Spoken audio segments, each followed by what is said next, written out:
अब अपन स्टार्ट करने जा रहे हैं नाइट्रीन की रिएक्शंस, ठीक है। तो ये एक और इंपॉर्टेंट इंटरमीडिएट है, कुछ कुछ कार्बीन जैसे ही वर्क करता है। तो अब अपन देखते हैं यहाँ पे नाइट्रीन, ठीक है, नाइट्रीन के बारे में देखते हैं।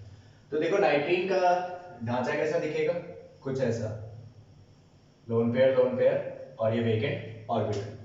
तो यहाँ पे अगर हम बात करें तो इसके सराउंडिंग कितने इलेक्ट्रॉन्स दिख रहे हैं, सराउंडिंग इलेक्ट्रॉन्स की बात करें 5, 1 2 3 4 और ये 5, ठीक।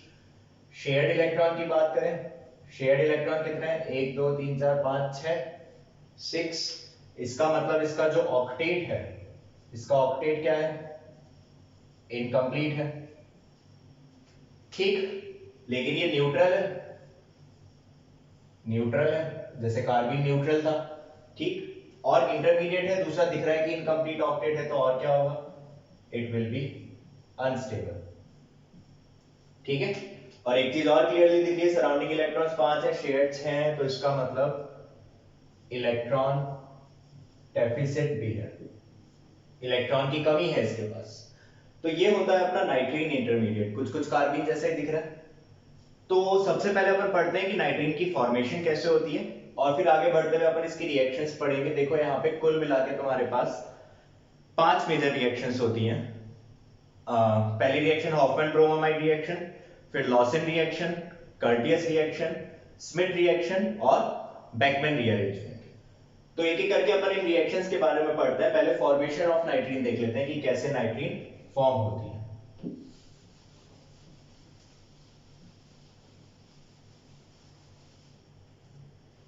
चलो तो यहां पे हम बात करते हैं फॉर्मेशन की, बनती कैसे है नाइट्रीन, ठीक है।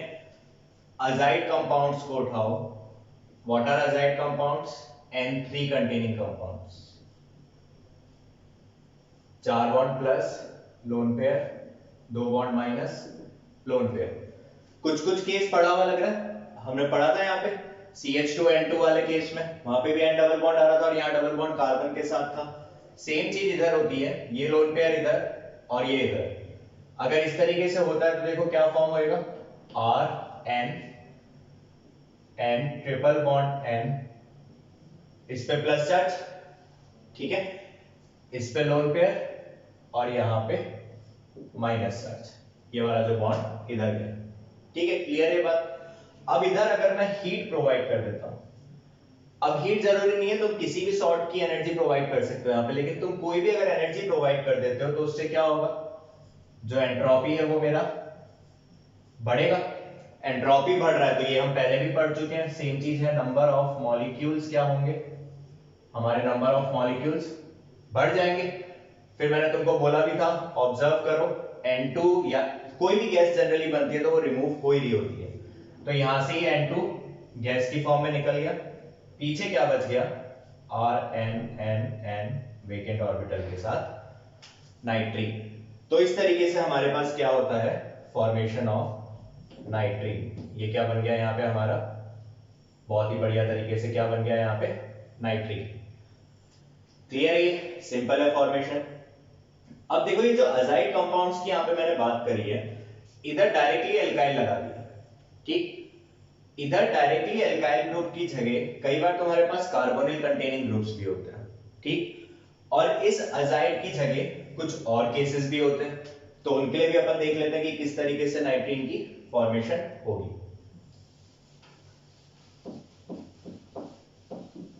देखो जैसे लेट से एक एग्जांपल ले रहा हूं मैं सिंपल सा, CH3C डबल बॉन्ड हो, N3 लिख के दे दिया तुमको, तो बेसिकली क्या बोल रहा है, this is azide N double bond N, वही वाला केस है। तो कार्बन की सॉरी नाइट्रीन की फॉर्मेशन हम पढ़ चुके हैं, तो यहाँ पे देखते हैं कि अब नाइट्रीन क्या बनना चाहिए, उसी चीज को देखो, तो N2 निकल जाएगा, मतलब ये दोनों नाइट्रोजन निकल जाएंगे। तो अगर हम यहाँ पे डायरेक्टली नाइट्रीन बनाते हैं तो क्या नाइट्रीन बनेगा, CH3C double bond O N, और इस तरीके से नाइट्रीन की फॉर्मेशन हो जाएगी। तो अब बार बार बनाकर देखने की जरूरत नहीं है, यहाँ पे नाइट्रीन की फॉर्मेशन हो गई, ये एक इंपॉर्टेंट केस है, इसको अभी के लिए मार्क करके रखो, क्योंकि क्या हो रहा है, नाइट्रीन जो बन रही है उसके बगल में कार्बोनिल ग्रुप आ रहा है, अभी अपन थोड़ी सी देर में देखते हैं कि क्यों ये खास केस है। ठीक, तो इधर मैं 3 केसेस की बात कर रहा था। देखो 3 केसेस में कौन सी बात कर रहा था, इस तरीके से बन सकता है अपने पास अगर ये कंपाउंड हो,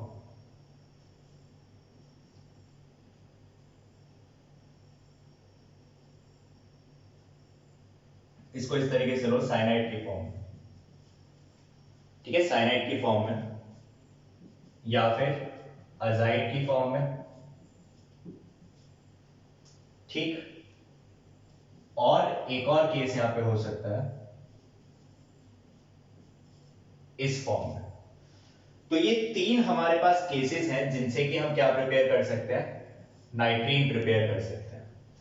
ये वाला जो केस है यहां पे क्लियरली दिख रहा है कि जो गैस रिमूव होनी चाहिए that will be carbon monoxide.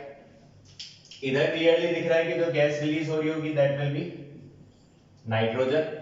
और ये जो है ये थोड़ा सा डिफरेंट केस है, यहां पे हमारे पास लीविंग ग्रुप आ रहा है और मैंने हाइड्रोजन अलग से बना रखा है। तो ये जो रिएक्शंस है ये जनरली हम किस मीडियम में परफॉर्म कराते हैं, ये रिएक्शंस हमारी परफॉर्म होंगी बेसिक मीडियम्स में। कैसे मीडियम में परफॉर्म कराएंगे इस रिएक्शंस को हम, बेसिक मीडियम में। वही केस वापस से ROH है उसका कॉन्जुगेट बेस, H2O है उसका कॉन्जुगेट बेस, ठीक है।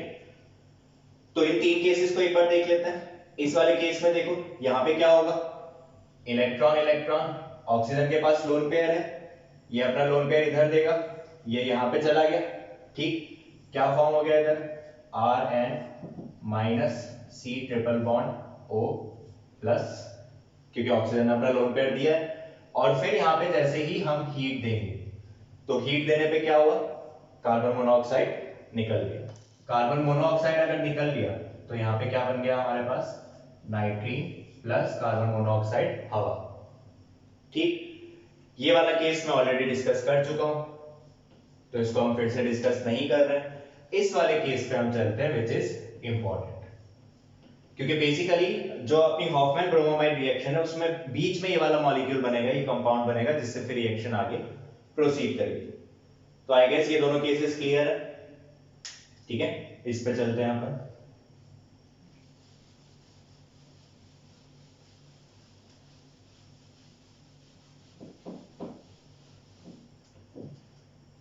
चलो तो जो लास्ट केस था वो क्या था अपने पास, Rn लीविंग ग्रुप H। अब देखो ये लीविंग ग्रुप, अच्छा लीविंग ग्रुप कुछ भी हो सकता है, क्लोरीन, ब्रोमीन, आयोडीन, या फिर देखो ये भी एक काफी अच्छा लिविंग ग्रुप है, ठीक है। तो इनमें से इस तरीके से कोई भी एक लिविंग ग्रुप हो सकता है जो कि यहाँ पे बेटर लिविंग ग्रुप हो। अब मैंने बताया कि रिएक्शन हम कैसे कराते हैं बेसिक मीडियम में, या तो OH माइनस या RO माइनस। OH माइनस क्या करेगा, इधर से हाइड्रोजन को लिया, H2O फॉर्म हुआ plus Rn minus charge leaving group. ये लिविंग ग्रुप कुछ भी हो सकता है, ये लिविंग ग्रुप यहां से निकल जाएगा और यहाँ पे क्या फॉर्म हो जाएगा हमारे पास, नाइट्रीन की फॉर्मेशन हो जाएगी विद लिविंग ग्रुप बाहर, ठीक है। तो इस तरीके से यहां पे इस केस में भी नाइट्रीन की फॉर्मेशन होती है, ठीक। तो अब जैसे अगर अपन कुछ सिंपल से एग्जांपल्स लेना चाहे, मान लो मैं एक क्वेश्चन दे देता हूं यहाँ पे, C double bond O N double bond N double bond N, ये करा, तो इससे जो नाइट्रीन बनेगा that नाइट्रीन will be PHOC double bond O, यहां से N2 रिमूव, तो ये नाइट्रीन बन जाएगा, ठीक है। एक एग्जांपल हो गया, ये सिंपल सा एग्जांपल है, आई होप क्लियर। अगर मैं यहाँ पे एक एग्जांपल और लेना चाहूं, देखो इस तरीके से CH3 N double bond C double bond O heat, तो यहाँ पे क्या निकल जाएगा, यहाँ पे कार्बन मोनोऑक्साइड निकल जाएगा और इधर क्या बनेगा नाइट्रीन के नाम पे, ये नाइट्रीन बन जाएगी। तो आई होप क्लियर है इतना केस, इसमें कोई दिक्कत होनी नहीं चाहिए, ठीक है। फिर अगर अभी थोड़ी देर पहले मैंने एक स्पेशल केस मार्क करवाया था जिसमें कि नाइट्रीन जहां पे बन रहा था उसके बगल में क्या आ रहा था, कार्बोनिल ग्रुप। तो अब अपन उसको देखते हैं कि ऐसे केस में क्या होगा। ऐसे केस में होता है वुल्फ रीअरेंजमेंट, जो अपन R-डाइस्टर रिएक्शन में पढ़ चुके हैं, ठीक है। तो उसी वुल्फ रीअरेंजमेंट के बाद में पढ़ते हैं कि क्या होता है। देखो CH3 C double bond O और ये यहाँ पे फॉर्म हो रहा है अपना नाइट्रीन। ठीक है, तो इस CH3 की जगह पे मैं यहाँ पे R ले लेता हूँ ताकि एक जनरलाइज केस हो जाए, इसको मैं R लेके चलता हूँ। ठीक, ऐसे केसेस में क्या होगा, देखो मैं इसको फिर से लिख लेता हूँ, डबल बॉन्ड N, ये क्लियरली इनकम्प्लीट ऑक्टेट का केस है। ऑक्टेट कैसा है यहाँ पे, इनकम्प्लीट ऑक्टेट है। तो इनकम्प्लीट ऑक्टेट में क्या होगा, देखो ये लोन पेयर इधर, ये वाला बॉन्ड इधर, और R इधर माइग्रेट कर दिया। पढ़ा था कुछ ऐसा वुल्फ रीअरेंजमेंट में, R डाइस्टर रिएक्शन में, एग्जैक्टली सेम चीज वापस से। तो देखो यहाँ पे रीअरेंजमेंट के बाद ये क्या बन गया, रीअरेंजमेंट के बाद ये बन गया, ये फॉर्म हो गया इस तरीके से आइसोसाइनाइड की फॉर्म में। ठीक, इसके बाद इसकी रिएक्शन आगे कराई जाती है बेसिक मीडियम में, लेड से OH माइनस, कार्बोनिल पे OH माइनस का अटैक, ये वाला बॉन्ड इधर, क्या फॉर्म हुआ, Rn माइनस, C पे लग गया OH। फिर हमने ये भी डिस्कस कर लिया है, ये एसिडिक ग्रुप हो चुका है, तो यहां से ये वाला H पहले निकल के इस वाले नाइट्रोजन पे क्या कर जाएगा, माइग्रेट कर जाएगा। तो यहाँ पे ये क्या हो गया, Rn, इधर लग गया H, C double bond O minus. अब सॉल्यूशन में जो भी रहेगा वाटर, तो वो हाइड्रोलिसिस से यहाँ पे H आ जाएगा। क्लियर है बात। नेक्स्ट केस क्या हो सकता था कि ये जो यहाँ पे रिएक्शन है, इसको मैं OH माइनस की जगह RO माइनस से रिएक्ट कराता। देखो उसको यहीं पे देख लेते हैं अपन, OH माइनस की जगह किससे रिएक्ट कराया, RO माइनस से। तो अगर मैं इसको RO माइनस से कराता तो यहाँ पे क्या फॉर्म होता, Rn C double bond OR, और इस पे माइनस चार्ज। अब इधर से तो ये एसिडिक है नहीं, R निकल के यहाँ पे जाएगा नहीं, तो इधर अपने पास ROH होगा सॉल्यूशन में, इसका हाइड्रोजन यहाँ पे आएगा। ध्यान रहे, ये मैंने R डाइस्टेट में भी बताया था कि ये चीज ध्यान रहे, कहां पे कब किधर से हाइड्रोजन आ रहा है, ये बहुत इंपॉर्टेंट केस है। अगर इधर ही आइसोटोप्स का केस बनाने लग गए, ROH ROD ROT, तब फिर अपन को आंसर देखने में दिक्कत हो सकती है। तो इधर भी प्रोडक्ट तो सेम ही आ रहा है, माइन्यूट से चेंजेस क्या है, एक ये चेंज है। ठीक है, और ये जो H आया है यहाँ पे, ये कहां से आया है, from ROH। I hope clear है बात। तो ये जो हमने पूरी यहाँ पे कार्रवाई करी है, इसको हम क्या बोलते हैं, दिस इज वुल्फ रीअरेंजमेंट। क्या है ये, दिस इज वुल्फ रीअरेंजमेंट। रह पाएगा ध्यान। तो ये काफी इंपॉर्टेंट कंसेप्ट होता है यहाँ पे नाइट्रीन। ठीक है, आगे बढ़ते हैं इसमें।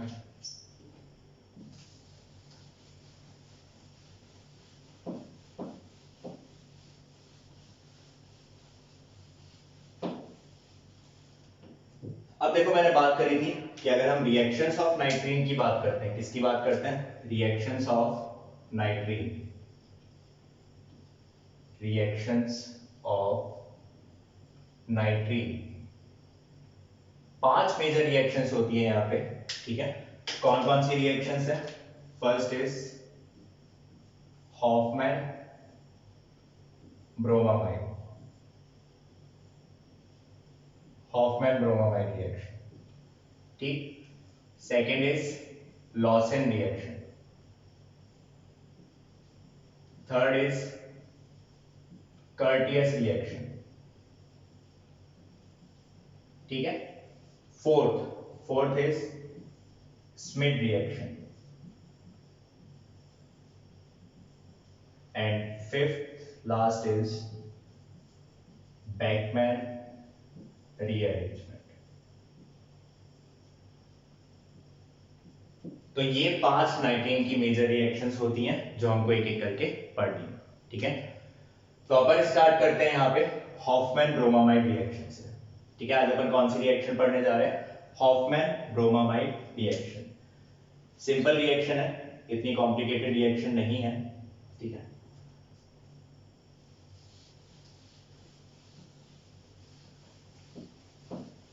चलो तो स्टार्ट करते हैं Hoffmann bromamide reaction. Hofmann bromamide reaction. ठीक है बच्चों, चलो तो इसको स्टार्ट करा जाए। देखो यहां पे क्या होता है, सबसे पहले ये समझ लो, अमाइड से अमीन का फॉर्मेशन होता है, सिर्फ डी और एन का चेंज, ठीक है। डी और एन स्पेलिंग में, ठीक है, कंफ्यूज मत करना, ऐसे ही बोल रहा हूं मैं। चलो इसमें आगे बढ़ते हैं। अमाइड की हम बात करें तो amide is R C double bond O NH2, इस तरीके से बना लेता हूं इसको। Hofmann bromamide reagent is Br2KOH। अब इसमें ये नहीं इसमें एकदम अटक नहीं जाना है कि ब्रोमीन और KOH ही होगा। ऐसा कोई भी कॉम्बिनेशन, जैसे Br2KOH हो गया, KOBr भी लिखा हो सकता है, KOCl, Cl2KOH, या फिर NaOBr, या फिर NaOCl, ये सारे सेम ही चीज है। क्या कर रहे हैं हम, एक बेस ले रहे हैं और दूसरा ब्रोमीन ले रहे हैं या क्लोरीन ले रहे हैं, ठीक है। आगे बढ़ते हैं। यहाँ पे देखो मीडियम क्लियरली बेसिक है, ये वाला जो हाइड्रोजन है ये भरपूर एसिडिक है, ठीक। तो ये एसिडिक हाइड्रोजन का रिएक्शन बेस के साथ, तो पहले स्टेप में ही क्या हो गया, बेस के साथ रिएक्शन, तो RC double bond O N, यहां से H निकल चुका है, ये हो गया। कोई दिक्कत, कुछ जाना पहचाना सा केस बनता हुआ दिख रहा है, अभी नहीं दिख रहा होगा, ठीक है। तो अपने पास इधर अब ब्रोमीन भी है, ठीक है। ये लोन पेयर का अटैक ब्रोमीन पे, और ये वाला ब्रोमीन इधर से कट लेगा। क्या बना यहाँ पे, RC double bond N bromine H plus Br minus, कुछ जानी पहचानी सी फॉर्म लग रही है। देखो अभी पढ़कर आए हम, नाइट्रोजन H, और ये क्या है, लिविंग ग्रुप। अभी पढ़ा हमने ये केस, ठीक है। तो इसमें आगे प्रोसीड करते हैं। अब क्या होता है, इसको अगर मैं, मीडियम बेसिक है ही, OH माइनस के साथ रिएक्ट कराया, क्या होगा, ये OH माइनस इधर से H को लेके निकलने की कोशिश में, H को लेके निकल गया, तो पीछे क्या बचा, RC double bond N Br with negative sign, और साथ में वाटर, ठीक है, कोई तकलीफ नहीं। फिर इधर से ब्रोमीन की भी घर वापसी, RC double bond O N, और ये नाइट्रीन। इस तरीके से मुझे यहां पे भी क्या मिल चुका है, नाइट्रीन मिल चुका है, ठीक है। अब आगे भी हमको पता है आगे क्या होगा, आगे वुल्फ रीअरेंजमेंट, क्योंकि नाइट्रीन के बगल में कार्बोनिल ग्रुप आ रहा है। देखते हैं इसको आगे।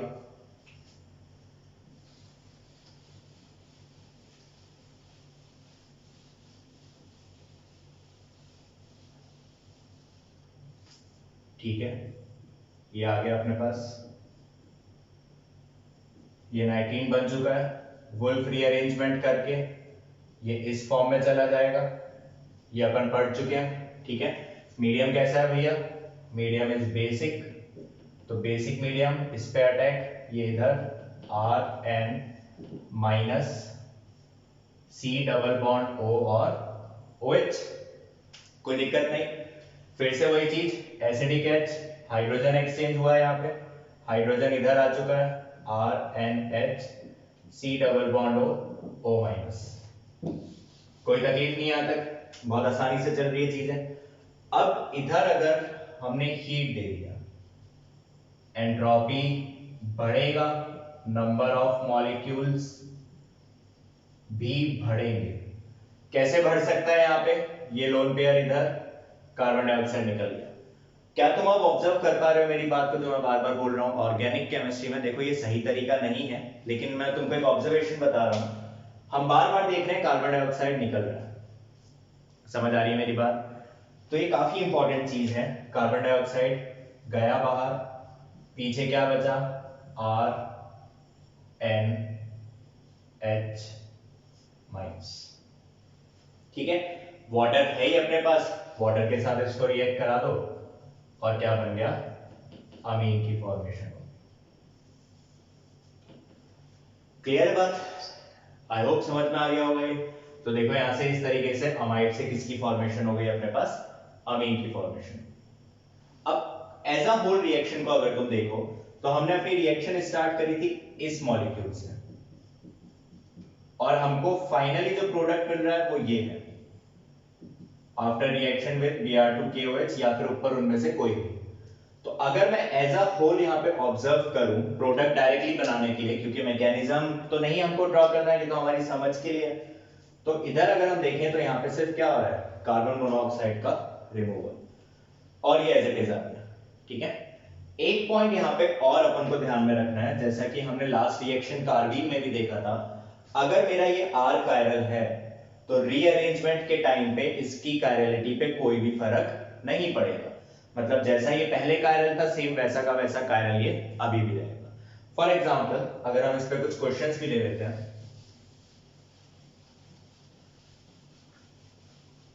देखो हम इसमें कुछ क्वेश्चंस भी ले लेते हैं।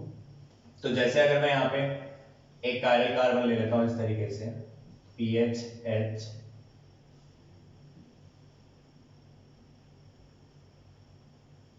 इसको Cl कर दो, या इसको ये ले लेते हैं,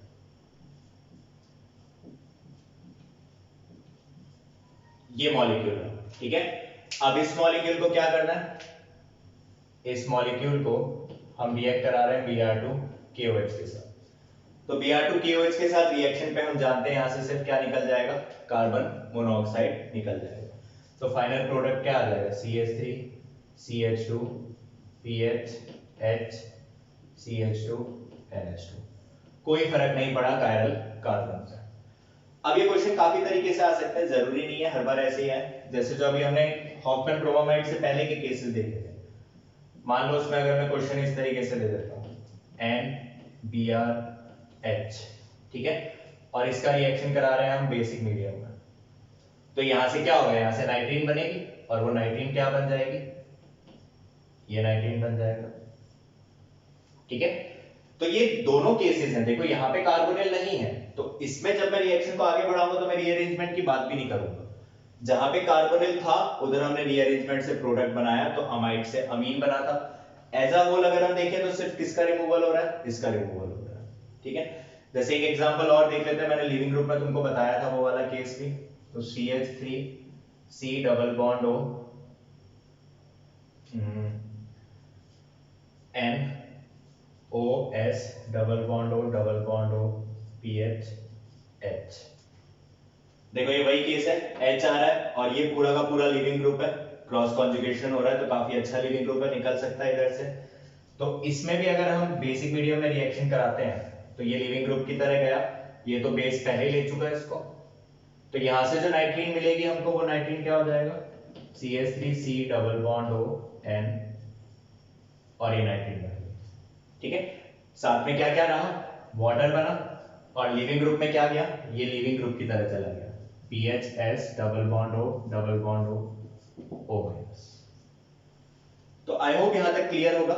हमने आज क्या पढ़ा, नाइट्रीन की फॉर्मेशन और साथ के साथ Hoffmann bromamide reaction. Next lecture में हम देखेंगे loss and reaction. Thank you.